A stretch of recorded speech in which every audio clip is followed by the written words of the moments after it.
สู่แลเฮานั้นอำถึกไล่ค้างจำนางเอ้ยมือปีเจอกว่าลูน้อ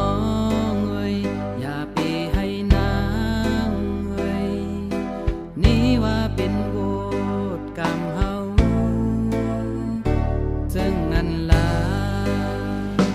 เกิดเป็นคนมาผ่านลองเงิ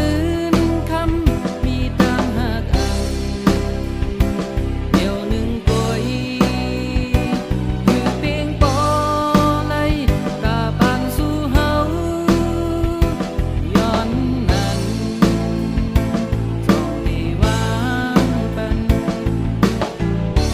นั่งเจอนางเยาเธอนางไลอยากเจอจอมปีตั้งหักมีไว้ก็ดูยอมปล่อยมันเป็นยอมผัดกันตั้งลีใจเฮายอมเป็นภายสูงเลยอยู่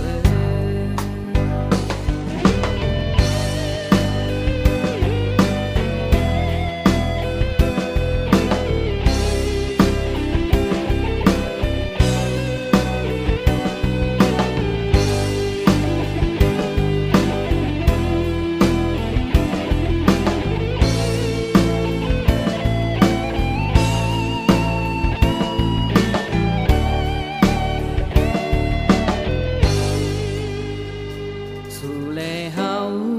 นั้นอำถึกไล่ค้างจำนางเอ้ยมือปีเจอ